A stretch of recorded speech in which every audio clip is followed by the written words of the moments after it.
आधा से किसी ज़माने में आपने देखा होगा कि सीएनजी पंप्स पर गाड़ियों की लाइनें लगी होती थी, और आपने ये भी देखा होगा कि उन गाड़ियों में रक्षा, मोटर बाइक, सुजुकियाँ, इवन बड़ी बसें और बड़ी बड़ी गाड़ियों तक की लाइनें सीएनजी पंप्स पर लगी होती थी।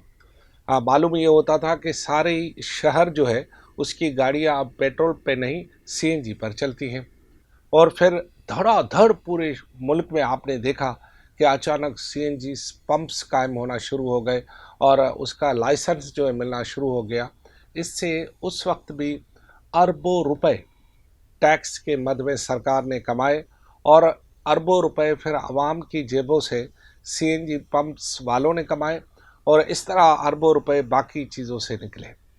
फिर एक वक्त ऐसा आया कि धड़ल्ले से ये सनद बैठ गई। कहा यह गया कि जनाब सीएनजी की शॉर्टेज है, और फिर उसी पंप्स पर जो है वो फिर लाइनें लगना बंद हो गई, बल्कि वो पंप वीरान होना शुरू हो गए। और बाज़ औक़ात तो मैं अपनी आंखों से रोज़ाना की बुनियाद पर देखता हूँ कि वो सीएनजी पंप अक्सर अब बंद भी मिलते हैं। नतीजे में लोग जो सीएनजी पर थे वो या तो एलपीजी पे चले गए या वापस पेट्रोल की तरफ आए। अब एक आज का एक नया दौर फिर शुरू हुआ है, वो ये है कि लोग इलेक्ट्रिक गाड़ियों और बाइक्स की तरफ जा रहे हैं, और धड़ाधड़ नए शोरूम कायम हो रहे हैं। अरबों रुपए की इन्वेस्टमेंट वहाँ हो रही है, और इस पे पर गाड़ी सुना ये गया है कि पर गाड़ी, वैसे तो मोटरसाइकिल पे कम से कम 1 लाख रुपया टैक्स वफाकी सरकार वसूल कर रही, क्योंकि ये बाइक्स बाहर से आ रही, और लाखों रुपए टैक्स जो है वो इलेक्ट्रिक बड़ी गाड़ियों पर जो कि बाहर से आ रही हैं।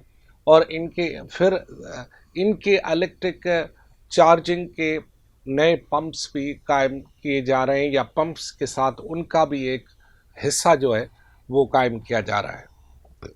अब आप ये देख रहे होंगे कि शहर में अब आम मोटरसाइकिल की जगह आहिस्ता आहिस्ता इलेक्ट्रिक बाइक जगह ले रही है।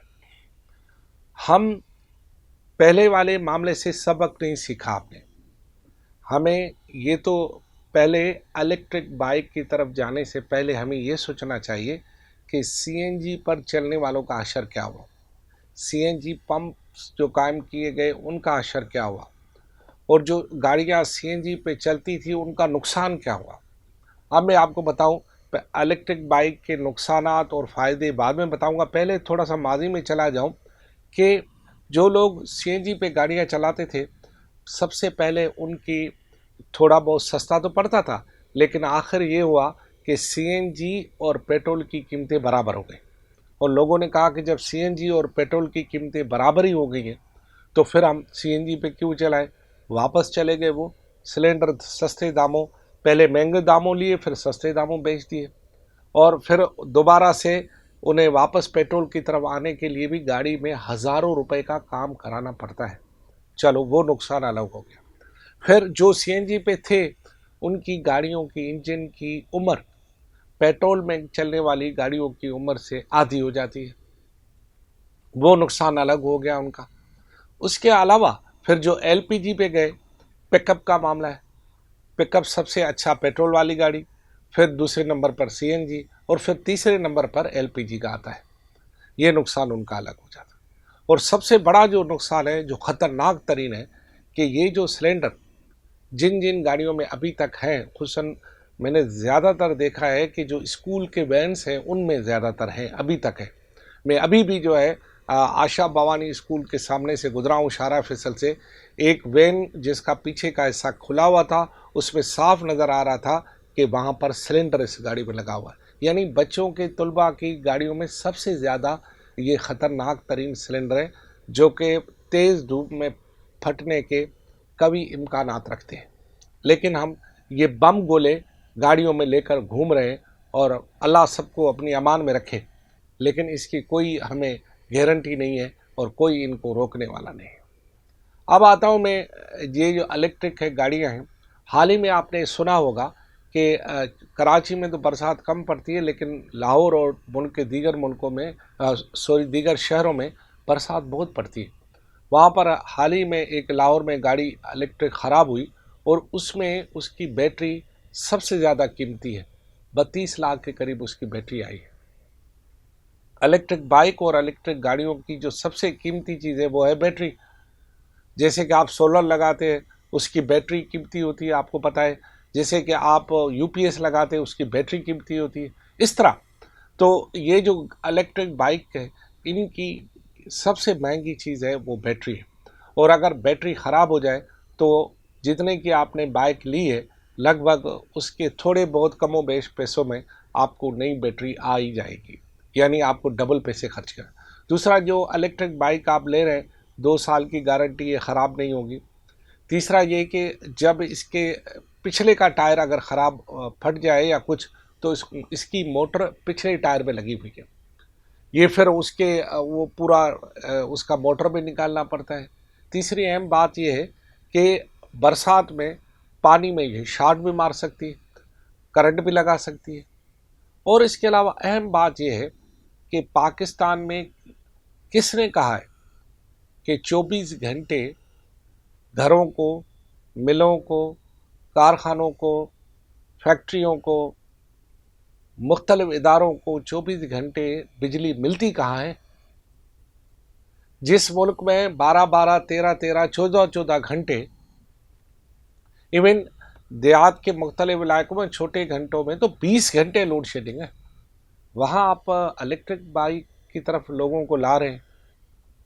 कोई कॉमन सेंस है?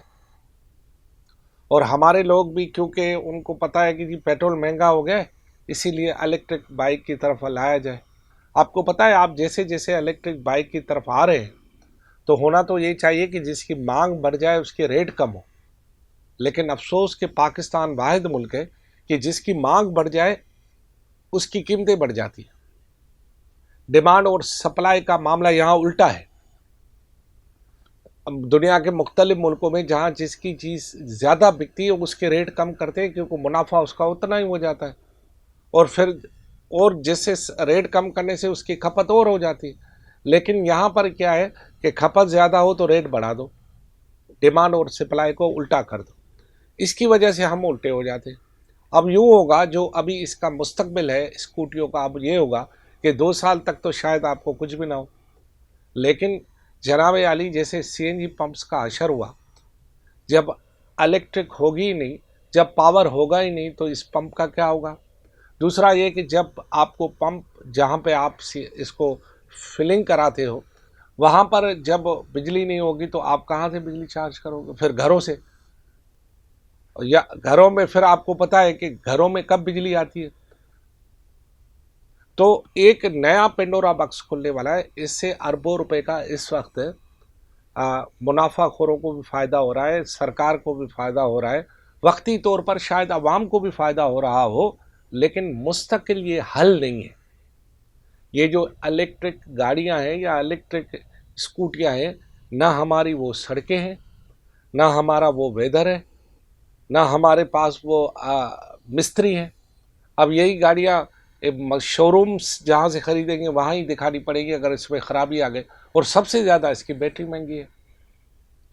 तो और सबसे दिलचस्प बात यह कि इसको ये कोई 5-10 मिनट में फिलिंग भी नहीं होगी, इसको कम से कम 1-2 घंटा तो आप फिलिंग करानी पड़ती है इसको, और लाजमी है कि इसका पावर का स्विच हो कहीं पे। हाँ, आप अगर बिजली चोरी कर रहे हो तो फिर तो मसला ही नहीं है किसी के लिए, मगर आप अपने जेब से बिल भर रहे हो तो किसी और की स्कूटी को किस तरह आप कहोगे कि यहाँ से फिलिंग करा ले या चार्ज कर ले? चार्ज तो नहीं हो पाएगी आप। तो आपकी ये नई जो आ रही हैं चीज़ें, इसको इस पे जाने से पहले ज़रा थोड़ा सा समझ लेना चाहिए। हमें पता है कि पेट्रोल महंगा हो रहा है, पेट्रोल पर गाड़ियाँ चलने जैसी नहीं है, मोटरसाइकिल चलाना बहुत मुश्किल हो गया है। तो हमें इसकी जगह इलेक्ट्रिक स्कूटी लेके, जो कि अब 2-2.5 लाख से 12 लाख 13 लाख तक है, इस पे जाने के बजाय हमें कोई मुतबादल और रास्ता तलाश करना चाहिए। अपने आने जाने को बसों पर जाना चाहिए, कुछ और तरीके कार करना चाहिए। ये तरीका जो है ना, आपको फिर सीएनजी पंप्स की याद दिलाएगा।